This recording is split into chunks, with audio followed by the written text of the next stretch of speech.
Good morning class. आप सबका स्वागत है स्टडी पोर्टल पर। और स्टडी पोर्टल पे मैं हूं आपका दोस्त गौरव और हम पढ़ रहे थे साइंस के अंतर्गत हम फिजिक्स व केमिस्ट्री को पढ़ रहे हैं बारी बारी करके, ठीक है ना। तो शुरू करने से पहले मैं आपको बताना चाहता हूं कि स्टडी पोर्टल पे आपको विभिन्न एग्जाम्स जैसे KVS, NBS, DSSB और आपका बैंकिंग, SSC, इन सभी एग्जाम्स की तैयारी कराई जाती है और वीडियो लेक्चर्स उपलब्ध कराए जाते हैं, साथ के साथ प्रिंटिंग नोट्स भी उपलब्ध कराए जाते हैं। तो अगर आप इनमें से किसी भी एग्ज़ाम की तैयारी कर रहे हैं और आप भी अपने तैयारी को और धार देना चाहते हैं और अच्छे से तैयारी करना चाहते हैं तो प्रिंटिंग नोट्स को आप ले सकते हैं। और उसके लिए ये नंबर है, ये व्हाट्सअप नंबर है, इस पर आप कॉन्टैक्ट कर सकते हैं। ओके, तो चलिए हम अब शुरू करते हैं बिना किसी देरी की, ठीक है। तो अभी तक हमने फिजिक्स में मापन पढ़ लिया है, ठीक है ना। उसके अलावा हमने न्यूटन्स के लॉ पढ़ लिए। आज हम जो शुरू करने जा रहे हैं वो है एक नया चैप्टर, वो है बल या फोर्स। बल या फोर्स, ठीक है ना। तो जो बल है वो क्या होता है, या फोर्स जिसको कहते हैं, किसी भी वस्तु की जो आपकी विराम की स्थिति अथवा गतिमान स्थिति में परिवर्तन करने के लिए लगाए जाने वाला कोई भी बाहरी बल जो है वो क्या कहलाता है आपका। किसी भी लगने वाला जो बाहरी धक्का या खिंचाव है उसको हम क्या कहते हैं, बल कहते हैं। यानी कि अगर आपको वस्तु को विराम से गतिमान अवस्था में ले जाना है या गतिमान अवस्था से विराम अवस्था में लाना है तो उसके लिए आपको क्या करना पड़ेगा, एक विशेष प्रकार के धक्के या खिंचाव की जरूरत होगी और उसी को हम क्या कहते हैं, बल या फोर्स कहते हैं, ठीक है ना। तो ये है फोर्स। तो मैंने आपको न्यूटन के द्वितीय नियम में भी बता दिया था कि जो बल है वो किसके बराबर होता है, मास इंटू एक्सेलरेशन, या द्रव्यमान और त्वरण के गुणनफल के बराबर होता है। ये आपको मैं न्यूटन सेकंड लॉ में बता चुका हूं, ठीक है ना। और इसकी जो यूनिट है या मात्रक जिसको आप कहते हैं वो क्या था, न्यूटन। बल का मात्रक क्या होता है, न्यूटन, ठीक है ना। तो ये हम सेकेंड लॉ ऑफ न्यूटन में पढ़ चुके हैं। बल का मात्रक होता है न्यूटन और वो मास और एक्सेलरेशन के गुणनफल के बराबर होता है, ठीक है ना। तो ये है आपका बल। आज हम इसके प्रकारों के बारे में डिस्कस करेंगे, टाइप ऑफ फोर्स, ठीक है ना। तो आज हम बात करेंगे बलों के प्रकार, ठीक है। तो टाइप ऑफ फोर्सेस, तो बल जो है मेनली 4 टाइप के होते हैं, ठीक है, 4 टाइप। सबसे पहला जो टाइप है वो होता है आपका वेरी इंपॉर्टेंट एंड आपने कई बार सुना होगा, गुरुत्वाकर्षण, ठीक है। गुरुत्वाकर्षण या जिसको आप कहते हैं ग्रेविटेशनल फोर्स, ठीक है, ग्रेविटेशनल फोर्स। दूसरा स्थिर विद्युत फोर्स या इलेक्ट्रोस्टैटिक फोर्स, स्थिर विद्युत बल या जिसको हम कहते हैं इलेक्ट्रोस्टैटिक फोर्स, ठीक है। तीसरा जो है वो होता है आपका क्षीण बल या जिसको हम कहते हैं वीक फोर्स। और चौथा होता है प्रबल बल जिसको आप कहते हैं स्ट्रॉन्ग फोर्स, ठीक है ना। तो इस प्रकार से ये 4 टाइप से विभाजित होते हैं, gravitational, electrostatic, weak force and strong force, ठीक है। तो ये है आपके टाइप ऑफ फोर्स। अब हम एक एक करके देख लेते हैं सब, ठीक है।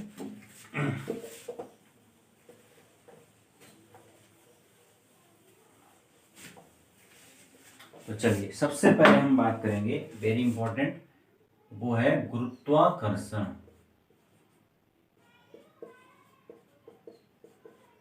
गुरुत्वाकर्षण या ग्रेविटेशनल फोर्स, तो गुरुत्वाकर्षण क्या होता है?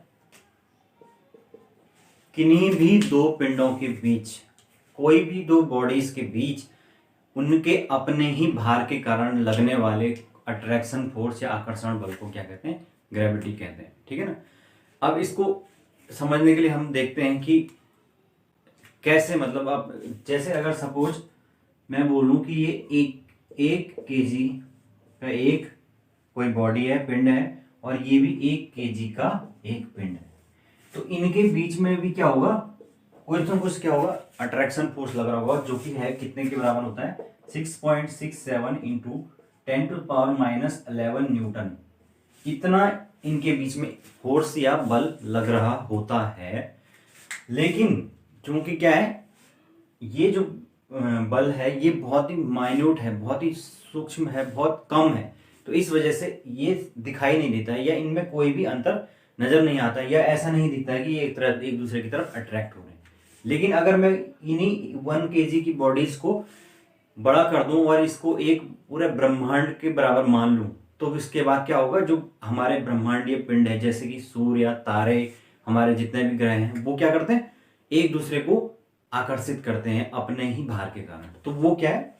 Just because of gravitational force. और इसी फोर्स के कारण आप देखते हैं कि हमारे जितने भी ग्रह हैं वो, जैसे कि जो ग्रह हैं वो सूर्य के चारों तरफ निश्चित कक्षाओं में चक्कर लगा रहे हैं, जो उपग्रह हैं वो पृथ्वी के चारों ओर निश्चित कक्षाओं में चक्कर लगा रहे हैं। तो वो क्या कारण है कि जो ये हमारे इनकी जो ऑर्बिट है वो चेंज नहीं होती है और वो निश्चित कक्षाओं में ही चक्कर लगाते हैं, क्योंकि दोनों जो पिंड हैं वो आपस में एक दूसरे को ग्रेविटेशनल फोर्स के कारण ये बांधे हुए रखते हैं या अट्रैक्ट किए हुए रखते हैं। ठीक है ना। तो इस वजह से जो बड़ी बॉडीज हैं उसमें ये ग्रेविटेशनल फोर्स साफ रूप से दिखाई देता है। अब अगर ये दो पिंड हैं, इन दो पिंडों में एक पिंड अगर मैं चेंज करके पृथ्वी मान लूं, ठीक है, अर्थ को मान लूं, तो उस स्थिति में जो गुरुत्वाकर्षण है उसी को हम क्या कहते हैं? ग्रेविटी या गुरुत्व कहते हैं। ठीक है, जिसको हम स्मॉल जी से डिनोट करते हैं। जिसके जो आपने सुना है कि न्यूटन का प्रयोग था कि सेब उसके ऊपर गिरा, जिससे उसे पता लगा कि फिर जो चीजें हैं वो नीचे ही क्यों आती हैं, ऊपर क्यों नहीं जाती हैं। यानी कि उसके बाद किस चीज की खोज की? ग्रेविटी की खोज की, कि बिकॉज ऑफ गुरुत्व या ग्रेविटी हर वो चीज जो हम क्षितिज से ऊपर की ओर फेंकते हैं वो नीचे वापस लौटकर पृथ्वी की तरफ आती है। तो वो भी क्या है? एक तरह से गुरुत्वाकर्षण ही है, लेकिन उसमें एक जो पिंड है वो चेंज होके क्या हो जाता है? एक बॉडी हम पृथ्वी को मान लेते हैं और दूसरा कोई भी दूसरी बॉडी जो कि उसको अट्रैक्ट कर रही है। ठीक है ना। तो इस तरीके से ये गुरुत्वाकर्षण होता है। अब इसके संबंध में जो लॉ दिया है वो किसने दिया है? न्यूटन ने। ठीक है, तो हम वो देख लेते हैं। न्यूटन का गुरुत्वाकर्षण नियम या न्यूटन्स लॉ ऑफ ग्रेविटी। तो जो न्यूटन है उसने ग्रेविटी के लिए एक नियम दिया था।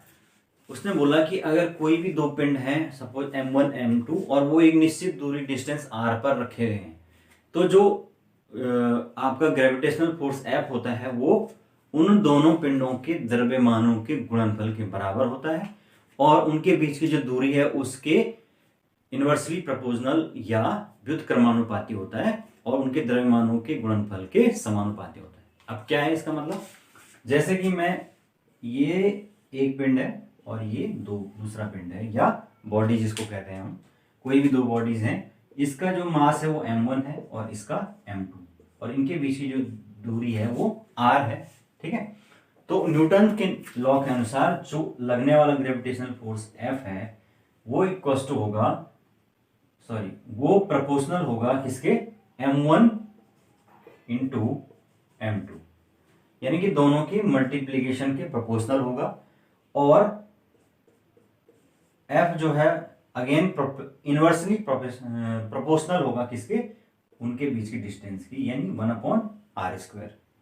ठीक है, तो यानी कि उसके जो बीच की दूरी है इसके स्क्वायर के आपका इन्वर्सली प्रोपोर्शनल होगा और उनके बीच के डिस्टेंस के प्रोपोर्शनल होगा। ठीक है, तो इस तरीके से ये। अब मैं इसको थोड़ा और सॉल्व कर लेता हूं ताकि सही। अगर मैं इन दोनों को ऐड कर दूं तो ये क्या होगा, f is proportional to m1 m2 upon R square. और f आप जानते हैं कि जब भी प्रोपोर्शनल साइन को हटाते हैं तो उसके बाद क्या होता है, एक कांस्टेंट लिया जाता है। तो g यहां पर कांस्टेंट लिया जाता है m1 m2 upon R square. तो इस तरीके से क्या होगा, ये जो फॉर्मूला है ये निकल के आ गया है किसके लिए, आपका न्यूटन्स लॉ ऑफ ग्रेविटी के लिए। जहां पर जो g है ये क्या है, इसको ये एक कांस्टेंट है, नियतांक है, जिसको हम क्या कहते हैं, ग्रेविटेशनल कांस्टेंट कहते हैं, और जिसकी वैल्यू होती है 6.67 इंटू 10⁻11 न्यूटन मीटर स्क्वायर। ठीक है, तो इतनी वैल्यू इसकी होती है। यहाँ पर जो g है उसको हम क्या कहते हैं, सार्वत्रिक गुरुत्वाकर्षण नियतांक या यूनिवर्सल ग्रेविटेशनल कांस्टेंट कहते हैं। ठीक है, तो इस तरीके से जिसकी वैल्यू होती है आपका 6.67 into 10⁻11 newton metre square. Okay, तो इस तरीके से ये न्यूटन ने नियम दिए हैं कि जब भी दो बॉडीज जो कि m1 m2 और r डिस्टेंस पर रखी गई हैं तो वो क्या होगा, उनके जो मास है उनके मल्टीप्लिकेशन के आपके प्रोपोर्शनल होगा और उनके बीच की डिस्टेंस की स्क्वायर के इनवर्सली प्रोपोर्शनल होगा। ठीक है ना, तो इस तरीके से ये न्यूटन ने गुरुत्वाकर्षण संबंधी नियम दिया है। तो इस तरीके से हमने बल का जो पहला प्रकार है या गुरुत्वाकर्षण उसको कहते हैं वो पढ़ लिया है। ठीक है, अब हम बात करेंगे सेकंड टाइप्स जो है वो है विद्युत चुम्बकीय बल। विद्युत चुम्बकीय बल जिसको हम कहते हैं इलेक्ट्रोमैग्नेटिक फोर्स, इलेक्ट्रोमैग्नेटिक फोर्स। ठीक है, अगेन ये जो विद्युत चुम्बकीय बल है ये भी दो भागों में डिवाइडेड है। ठीक है, टू पार्ट्स में ये डिवाइडेड है। पहला जो पार्ट है वो है इलेक्ट्रोस्टैटिक फोर्स या स्थिर वैद्युत बल, स्थिर विद्युत बल, या इसको कहते हैं हम इलेक्ट्रोस्टैटिक फोर्स। और दूसरा विद्युत चुंबकीय बल, विद्युत चुंबकीय बल।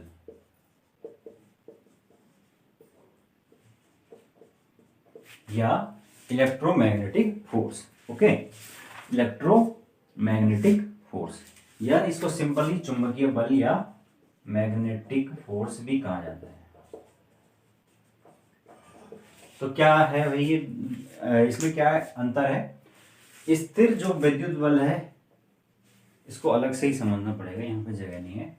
ठीक है, तो जो पहला वाला है यानी इलेक्ट्रोस्टैटिक फोर्स वो है इलेक्ट्रोस्टैटिक फोर्स या स्थिर विद्युत बल।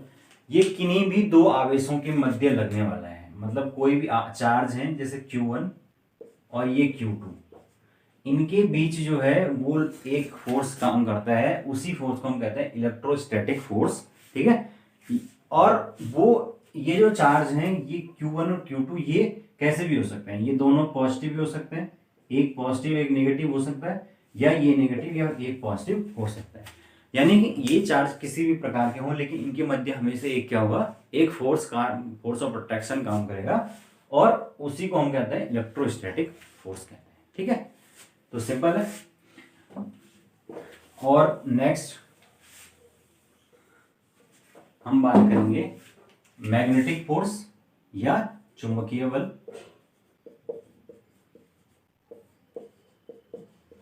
मैग्नेटिक फोर्स, तो इसमें क्या होगा कि किन्हीं भी दो जो मैग्नेट्स हैं उनके जो ध्रुव हैं उनके मध्य लगने वाले जो बल है उसको हम मैग्नेटिक फोर्स कहते हैं। आप कोई भी अगर चुंबक लेते हैं तो वो इस टाइप का होता है,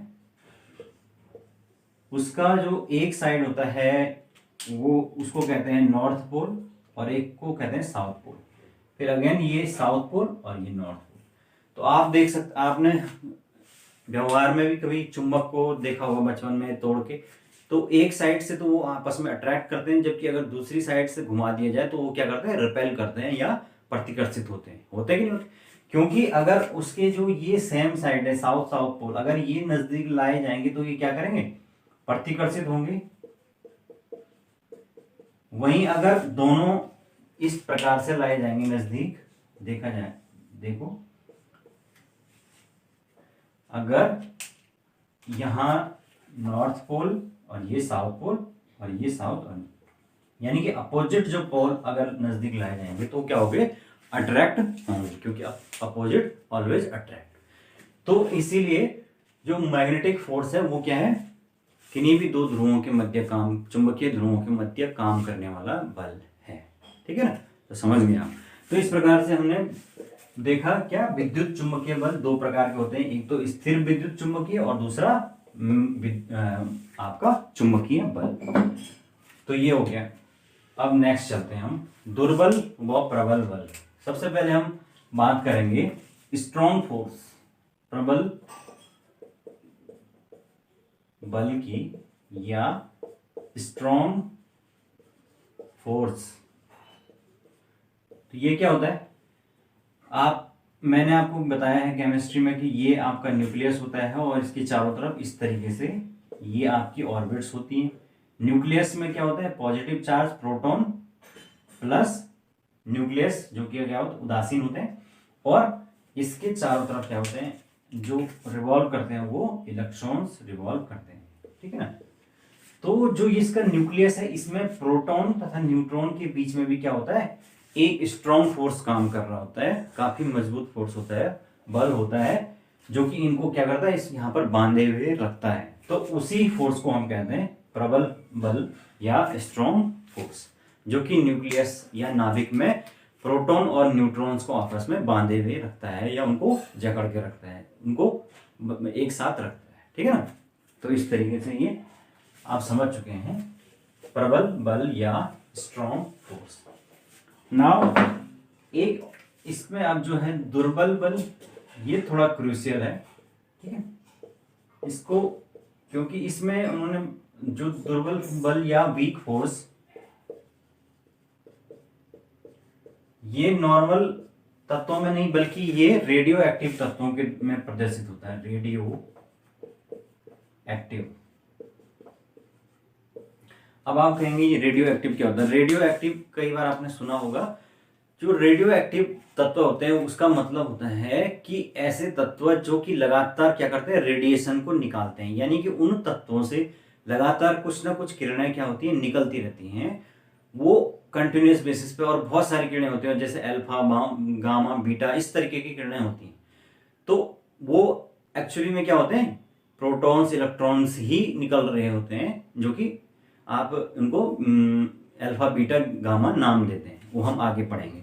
तो इस प्रकार के जो तत्व होते हैं वो रेडियो एक्टिव तत्व कहते हैं। और इस प्रकार के जो तत्व होते हैं उनमें जब कोई भी इलेक्ट्रॉन निकलता है, कोई भी इलेक्ट्रॉन निकलता है, यानी बीटा कण निकलता है, बीटा पार्टिकल्स, बीटा कण, तो जो बीटा कण है वो एक्चुअली में क्या होता है, इलेक्ट्रॉन होता है, यानी कि वो एक नेगेटिव चार्ज पार्टिकल होता है। तो वो कैसे निकलता है रेडियो एक्टिव तत्व से, उसके लिए एक न्यूट्रॉन आपस में टूटता है। जैसे मैं आपको लेता हूं 0n1, ये एक न्यूट्रॉन है, और ये जो न्यूट्रॉन है ये टूटेगा कैसे, सबसे पहले एक प्रोटॉन में प्लस एक बीटा कण,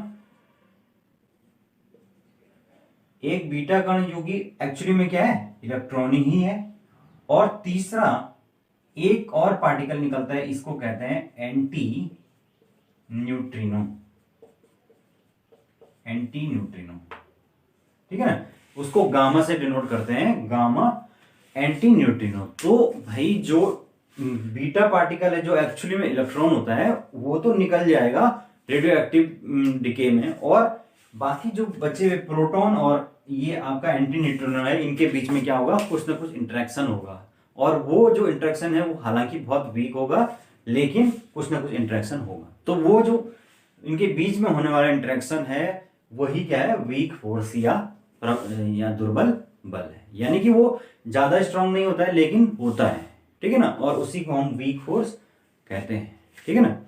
तो इस तरीके से आप समझ गए हैं कि जो न्यूट्रॉन है वो जब टूटेगा वो प्रोटॉन, इलेक्ट्रॉन यानी बीटा पार्टिकल्स और एंटी न्यूट्रिनो में टूटेगा, और जो एंटी न्यूट्रिनो है वो अगेन प्रोटॉन के साथ इंटरेक्शन करेगा, जिसके कारण से ये वीक फोर्स काम करेगा। ठीक है, तो इस तरीके से ये चीज होती है।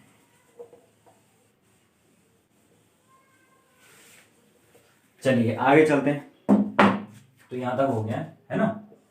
अब नेक्स्ट जो हम बात करेंगे वो है घर्षण बल। घर्षण बल जिसको हम कहते हैं फ्रिक्शनल फोर्स। घर्षण बल या फ्रिक्शनल फोर्स। तो घर्षण बल आपने कई बार सुना भी होगा, लेकिन आपको प्रॉपर इसके डेफिनेशन में बता देता हूं कि जो घर्षण बल है वो क्या होता है, किन्हीं भी दो सतहों के मध्य जो कि आपस में एक दूसरे के संपर्क में है उनके बीच में लगने वाला ये क्या है, विपरीत बल है, जो हमेशा जो जिस दिशा में गति होती है उसके विपरीत दिशा में कार्य करता है। ठीक है ना। तो इसका मैं लिख देता हूं शॉर्ट में, दो सतह या सरफेस जो आपस में संपर्क में हो, कांटेक्ट में हो, संपर्क में हो के मध्य लगने वाला बल जो सदैव गति की विपरीत दिशा में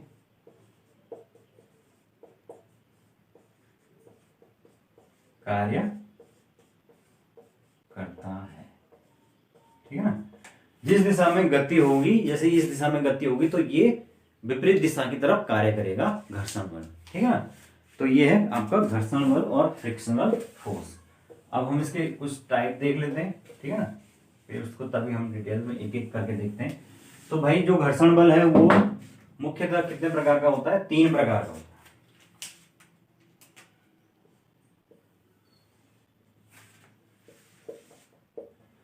तीन प्रकार का होता है घर्षण बल। पहले प्रकार का होता है स्थैतिक घर्षण,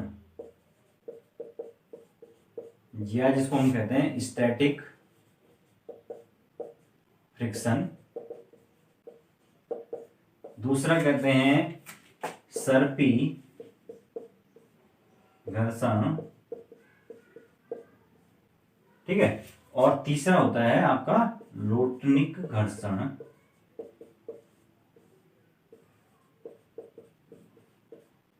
ठीक है।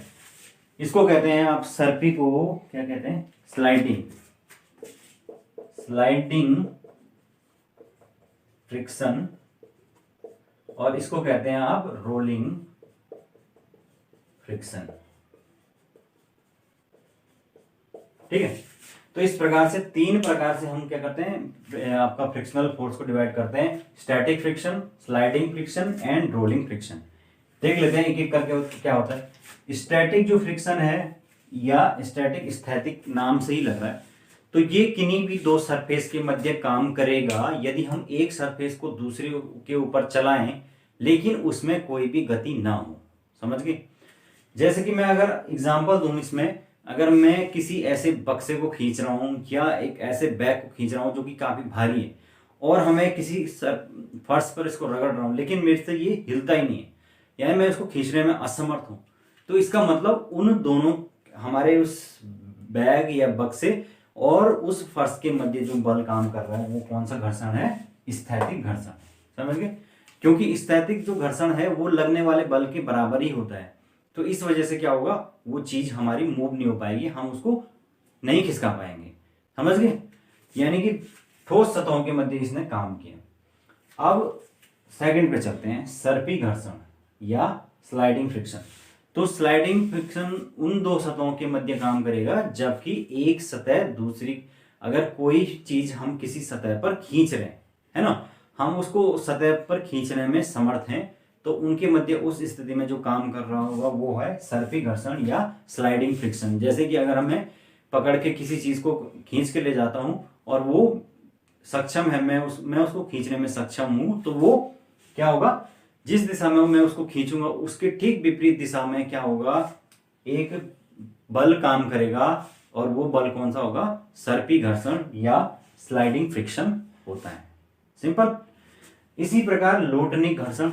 लोटनिक घर्षण जब एक जो वस्तु है वो दूसरी वस्तु के ऊपर लुढ़कती है ना।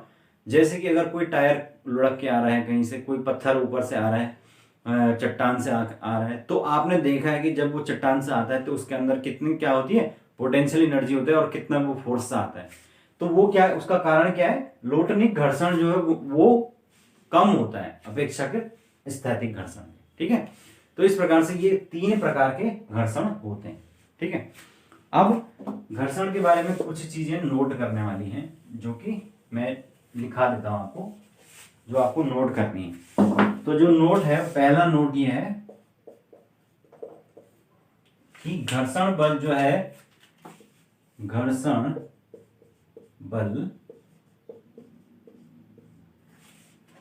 सतहों या सरफेस की जो प्रकृति है या नेचर है पर निर्भर करता है,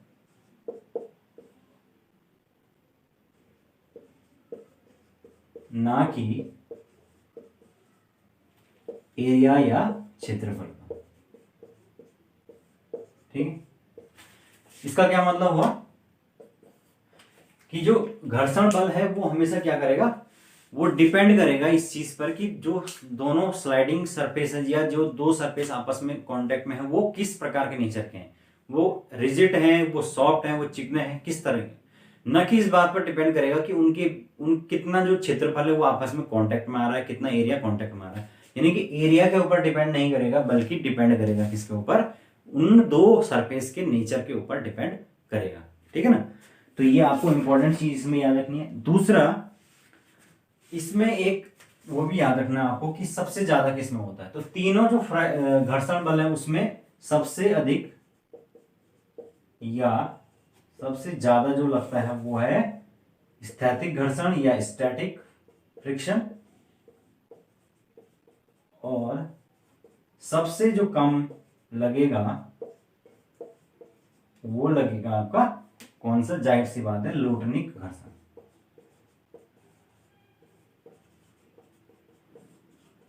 ठीक है, सबसे अधिक जो लगेगा वो है स्थैतिक घर्षण, और सबसे कम जो लगेगा वो है लोटनिक घर्षण या रोलिंग फ्रिक्शन। ठीक है, तो ये है। अब इसमें एक और चीज है तीसरी, वो है कि क्रम क्या होगा। तो क्रम सबसे पहले जो सबसे ज्यादा फ्रिक्शन होगा वो क्या होगा, ठोस और ठोस। यानी कि दोनों अगर सॉलिड सॉलिड है तो सबसे ज्यादा फ्रिक्शन होगा।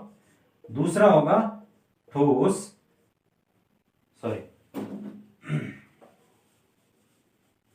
दूसरा होगा द्रव, यानी कि लिक्विड, अगर लिक्विड है दोनों तो उसमें अपेक्षाकृत कम फ्रिक्शन होगा। और तीसरा होगा हवा और ठोस। आप जानते हैं कि हवा में भी फ्रिक्शन होता है ना, हवा जब चलती है तो वो क्या करती है, कहीं जो पहाड़ों को काटती है, कहीं पेड़ों को गिरा देती है, तो वो किसके कारण है, हवा के फ्रिक्शन के कारण ही क्या होता है, कटान होता है, अपर्दन होता है। तो हवा और ठोस का जो अपर्दन है वो अपेक्षाकृत सबसे कम होता है तीनों चीजों में। ठीक है ना, तो ये आपका फ्रिक्शन के बारे में कुछ चीजें याद रखने वाली। ठीक है, तो ये आप नोट कर सकते हैं।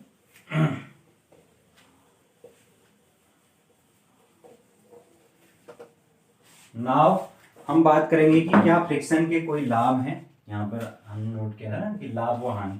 तो लाभ क्या होते हैं,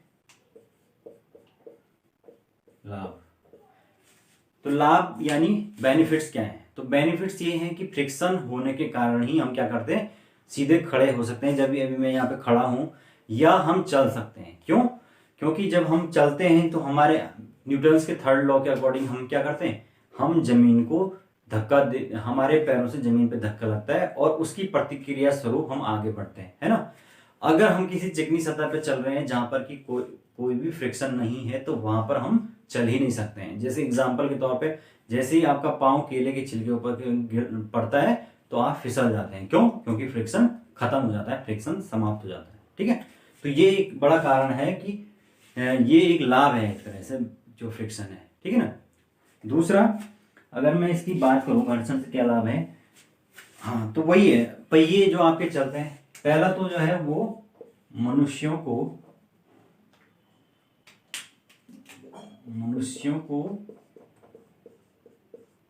चलने में सहायक, और दूसरा अगर मैं बात करूं तो दूसरा क्या होता है, सड़कों पर पहिए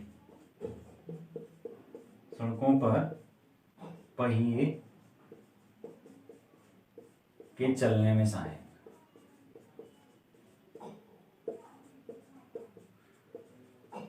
यानी कि अगर आप देखें कि अगर फ्रिक्शन समाप्त कर दिया जाए और चिकनी सतह पर सड़क को गाड़ी को चलाया जाए, या टायर जो है उनके बीच में जो खांचे बने होते हैं उसको मिटा दिया जाए और टायर को एकदम गंजा कर दिया जाए, तो क्या होगा, फ्रिक्शन खत्म हो जाएगा और गाड़ी क्या करेगी, स्लाइड करेगी। आपने देखा होगा पुराने टायर में इस तरीके की चीजें होती हैं, फिर हम उसको क्या करते हैं, चेंज करवा देते हैं, बदलवा देते हैं। ठीक है ना।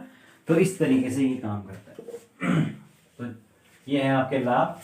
इसके बाद कुछ होती है इसकी हानियां क्या होती हैं? हानियां होती हैं कि फ्रिक्शन के कारण क्या होता है, चीजें घिसती हैं।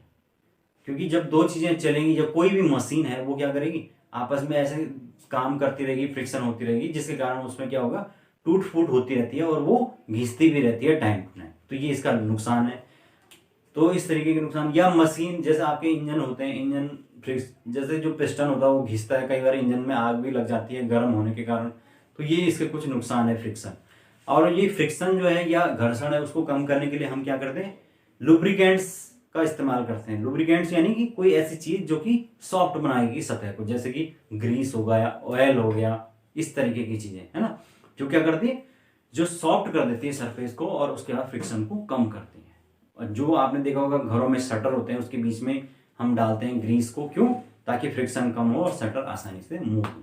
ठीक है। तो इस तरीके से ये घर्षण बल हमने पूरी तरीके से पढ़ा, इसके लाभ हानि ये सब चीजें हमने पढ़ ली। ठीक है, तो मेरे ख्याल से अब आपको समझ आ गया होगा। ठीक है, आगे चलते हैं। आगे है अभिकेंद्र बल। अभिकेंद्रीय बल या इसको हम कहते हैं सेंट्रीपिटल फोर्स। अभिकेंद्रीय बल या सेंट्रीपिटल फोर्स।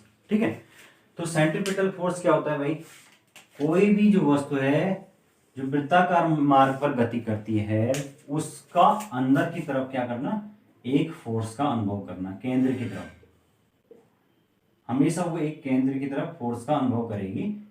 जैसे ये एफ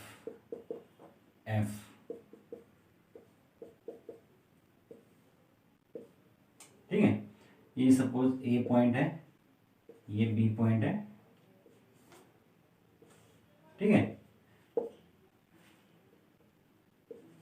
तो इस प्रकार से जो कोई भी वस्तु जो वृत्ताकार पथ पर गति कर रही होगी राउंड में, तो वो क्या करेगी, अंदर की ओर एक दबाव का महसूस करेगी, अंदर की ओर खींचना महसूस करेगी, और उसी फोर्स को हम कहते हैं अभिकेंद्रीय बल। उदाहरण के लिए अगर मैं बात करूं, जैसे कि अगर मतलब सपोज कोई हम रस्सी है उसकी एक साइड पत्थर को बांध देते हैं, तो उस पत्थर को हम जब घुमाते हैं तो क्या होता है, हमें लगातार अंदर से एक मजबूत फोर्स से उसको घुमाना होता है, ताकि क्या हो, जो डोरी है वो प्रॉपर तनाव हो, उसमें खिंचाव हो और वो घूमे, है ना, और तभी उसकी वृत्ताकार गति संभव है। और जिस टाइम पर हमने क्या किया, जैसे ही हमने उसको छोड़ा तो वो क्या करेगा, अपना वृत्ताकार जो पथ है उसको छोड़ देगा और इस प्रकार से टेंजेंट की दिशा में क्या करेगा, चला जाएगा पत्थर। क्यों, वृत्ताकार मार्ग जो उसका खत्म होने का कारण क्या हुआ, कारण सिंपल है कि भाई जो आवश्यक अभिकेंद्रीय बल है वो हम अपने हाथ से उसको दे रहे थे,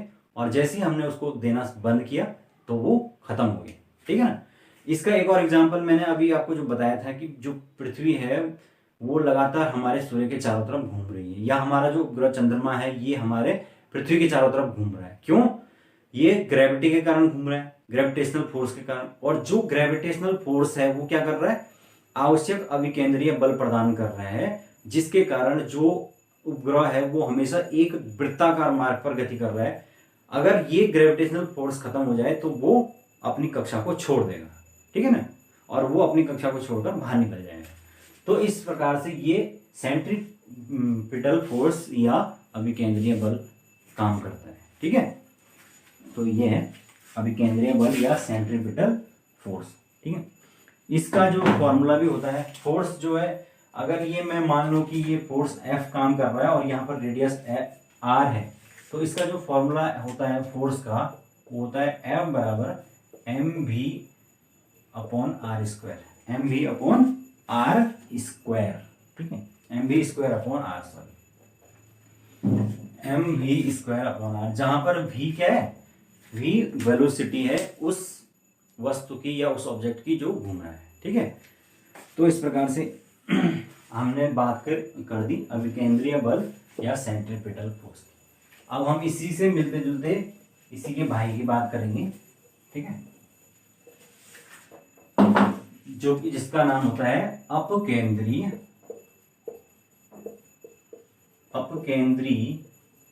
बल, या जिसको हम कहते हैं सेंट्रीफ्यूगल फोर्स, ठीक है।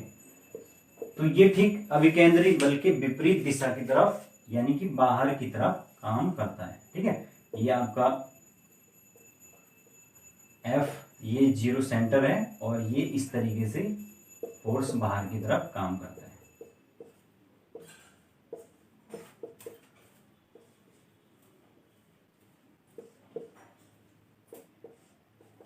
है ना। यानी कि ठीक जो अभिकेंद्रीय बल है उसके ठीक विपरीत ये दिशा में बाहर की तरफ काम करता है अपकेंद्रीय बल या सेंट्रीफ्यूगल फोर्स। और इसके कारण क्या होता है, इसको हम कहते हैं एक छद्म बल या स्यूडो फोर्स।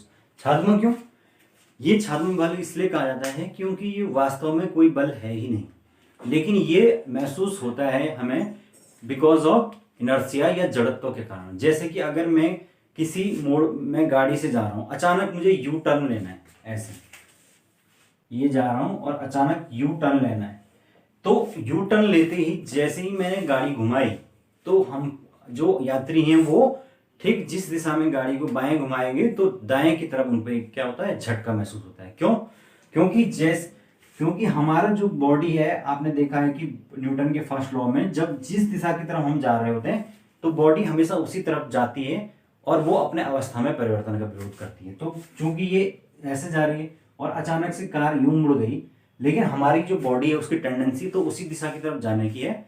इस कारण से जब ये कार दूसरी तरफ को मुड़ेगी या उसमें यू टर्न लेगी तो हमारी बॉडी जो है वो एक झटका महसूस करेगी और उस तरफ को टर्न हो जाएगी।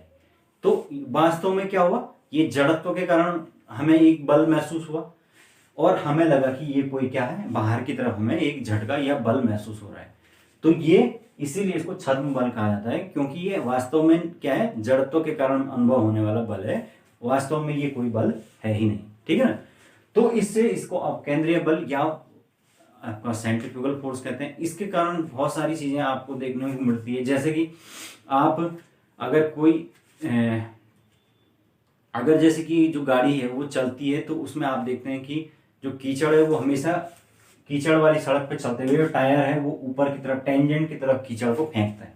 तो इस कारण से क्या करते हैं, गाड़ी के जो ऊपर होता है टायर के ऊपर हम मडगार्ड का प्रयोग करते हैं। क्यों, ताकि वो कीचड़ ऊपर ना आ पाए, क्योंकि टेंजेंट की तरफ कीचड़ जाएगा बिकॉज ऑफ सेंट्रीफ्यूगल फोर्स, ठीक है। तो इस तरीके से हमने देखा। या अगर हम किसी मेले में किसी चरखी में बैठे हुए तो आपने देखा होगा कि जैसे ही उस चरखी में हम ऊपर तक पहुंचते हैं तो ऊपर तक पहुंच कर जब वो नीचे आती है तो हमें ऐसा लगता है कि हम बाहर की तरफ को जा रहे हैं या हम ऊपर उड़ जाएंगे, हमें एक झटका महसूस होता है, बाहर की तरफ को एक झुकाव महसूस होता है। तो वो क्या है, क्योंकि हम ऊपर की तरफ जा रहे हैं तो हमारा जो बॉडी मूवमेंट है वो ऊपर है और वो क्या कर सकता है, वो क्या करनी चाहता है कि हम किसी भी प्रकार से अपने बॉडी मूवमेंट में चेंज करें कि बिकॉज ऑफ इनर्शिया, जड़त्व। और जब अचानक से वो इधर को घूम जाएगा तो हमें एक झटका महसूस होगा, जो बाहर की तरफ बल महसूस हमने किया है उसी को हमने कहा कि ये क्या है, सेंट्रीफ्यूगल फोर्स या अभिक अपकेंद्री बल है। ठीक है ना। तो इस तरीके से ये हो गया। तो इतना ही है भाई आज के लिए, है ना। तो बल में आज हमने पढ़ा बल, ठीक है ना। जो बल है वो हमेशा गति की विपरीत दिशा में काम करता है, इस तरीके से पढ़ा हमने। लेट्स देख लेते हैं। हमने आज पढ़ा बल यानी बल या फोर्स जो कि हमेशा गति की विपरीत दिशा में कार्य करता है। दूसरा हमने पढ़ा बल के प्रकार या types of force. Types of force में हमने 4 प्रकार के बल पढ़े, ठीक है। गुरुत्वाकर्षण या gravitational force, electromagnetic force, weak force and strong force, ठीक है। उसके बाद जो है वो है हमने अलग अलग इनको डिस्कस किया। उसके बाद हमने जो पढ़ा वो है आपका घर्षण बल या फ्रिक्शनल फोर्स। फ्रिक्शनल फोर्स में भी हमने 3 प्रकार के पढ़े, आपका लोटनिक घर्षण, सर्पिल घर्षण और स्टैटिक घर्षण। Static friction, rolling force and sliding force, ये 3 प्रकार के हमने आपका फोर्स ऑफ फ्रिक्शन पढ़े। उसके बाद इनकी लाभ और हानियां हमने देखी। उसके बाद हमने बात की सेंट्रीफ्यूगल फोर्स, सेंट्रीपिटल फोर्स, और उसके बाद हमने बात की सेंट्रीफ्यूगल फोर्स, ठीक है। तो इस तरीके से ये हमारा फोर्स वाला चैप्टर खत्म हो गया, ठीक है। अब इसके आगे वाले चैप्टर पे कल हम केमिस्ट्री की बात करेंगे और ऐसे करके अल्टरनेट टेस्ट में हम पढ़ते रहेंगे, ठीक है। चलिए क्लास, थैंक यू। आज के लिए इतना बहुत है, थैंक यू।